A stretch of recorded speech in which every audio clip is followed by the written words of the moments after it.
கலிலேயாவில் உள்ள நாசரேத் என்னும் ஊரில் மரியாள் என்ற பெண் வாழ்ந்து வந்தார்.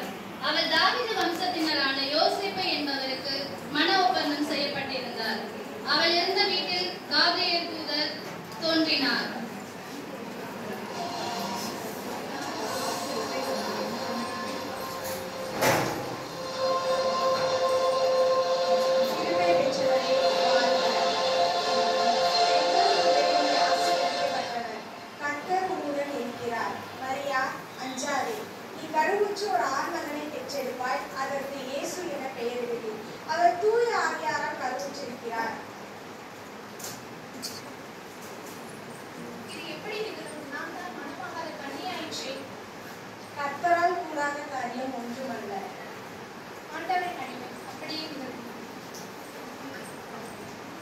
காட்சி 2.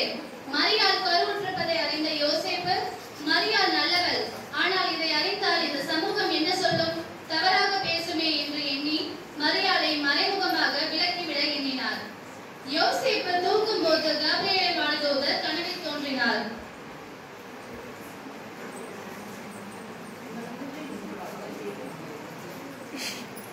யோசேப்பே, மரியாதை ஏற்றுக்கொள்ள தயங்காதே. அவர் தூய ஆவியாரால் கருவுற்றிருக்கிறார். அவர் கருவுற்று ஒரு ஆண்மகனை பெற்றிருப்பார். அவருக்கு இயேசு என பெயரிடுவீர்.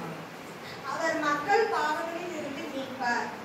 யோசேப்பு தூக்கத்திலிருந்து எழுந்து வானதூதர் சொன்னபடியே மரியாளை மனைவியாக ஏற்றுக்கொண்டார். காட்சி 3.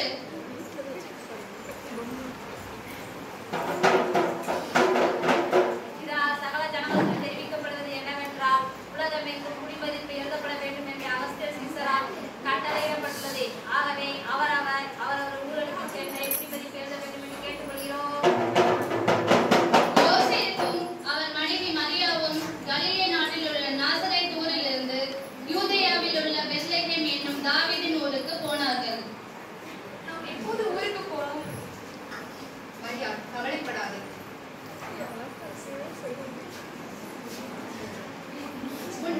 பெத்லகேமில் இருக்கையிலேயே மரியாளுக்கு பிரசவ வலி வந்துவிட்டது. மரியா, களைப்பாய் இருக்கிறதா? ஆம், மிகவும் களைப்பாகி இருக்கிறது. எங்கேனும் தங்க இடம் இருக்கிறதா என்று பாருங்கள். சரி சரி, சற்று நேரம் காத்திரு. யோசேப்பு சில வீடுகளில் கதவுகளை தட்டினார். சமூகத்தில் இருக்கிறதா? இல்லை. ஏதேனும் சமூகத்தில் இல்லை.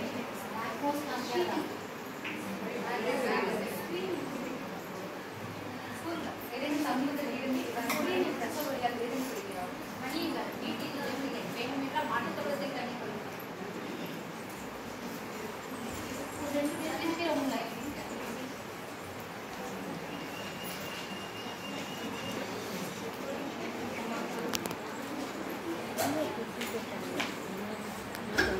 மரியாளும் யோசேப்பும் மாட்டு தொழுவத்திற்கு சென்றார்கள். அங்கு சென்றதும் மரியாள் பிள்ளையை பெற்று துணிகளில் சுற்றி தீவன தொட்டியில் கிடத்தினாள்.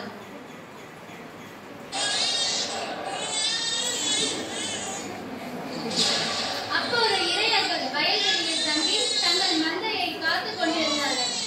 அப்போது ஆண்டவரின் தூதர் அவர்களிடம் நின்றார்.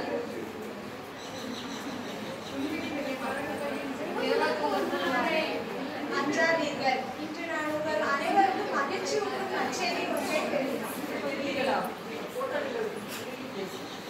இன்று கிறிஸ்து இயேசு எனும் இரட்சகர் தாவீது எனும் ஊரில் பிறந்துள்ளார்.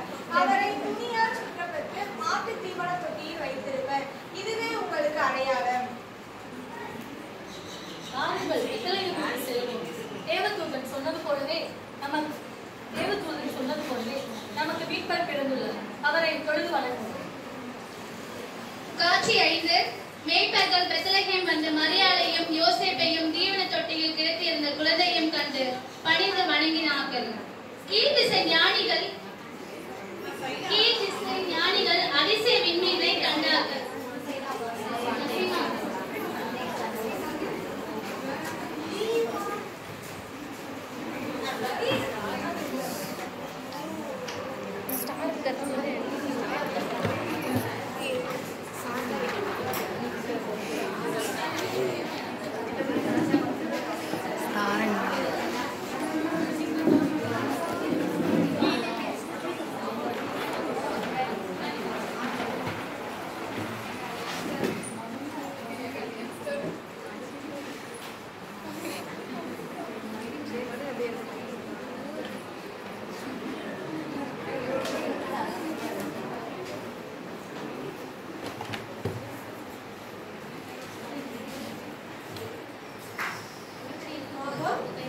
புதிதாய் ஒரு விண்மீன் தோன்றியுள்ளதே.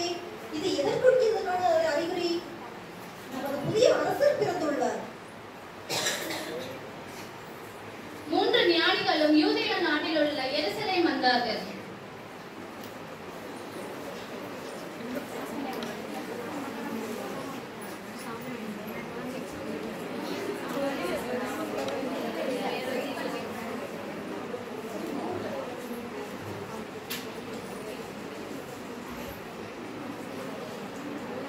ஏரோது அரசரே, நீங்கள் எங்களுக்காக பிறந்துள்ள புதிய அரசரை கண்டீரா?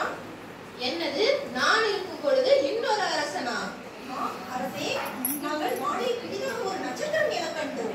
எங்களை பாவங்களிலிருந்து ரட்சிக்க பிறந்த இயேசு பகவானை நீங்கள் கண்டீரா? இதனால் கலங்கிய ஏரோது மன்னன் அமைச்சர்களையும் மறைநூல் அறிஞர்களையும் உடனே அழைத்தான். அறிஞரே, இஸ்ரேலை ஆள கர்த்தர் வாக்களித்த குழந்தை எங்கே பிறப்பார்? ஆம் அரசே, அறிந்திருக்கிறேன். ஒரு ஏட்டுச் சுருளை எடுத்து வாசித்தார். யூதேயா நாட்டு பெத்லகேமே, யூதாவின் ஆட்சி மையங்களில் நீ சிறியதே இல்லை. ஏனெனில் என் மக்களாகிய இஸ்ரேலை ஆயரென ஆள்பவர் ஒருவர் உன்னிலிருந்தே தோன்றுவார் என்று இறைவாக்கினர் எழுதியுள்ளார். எனவே யூதாவில் உள்ள பெத்லகேமில் தான் பிறப்பார். விண்மீனை எப்பொழுது காண்பீர்கள்?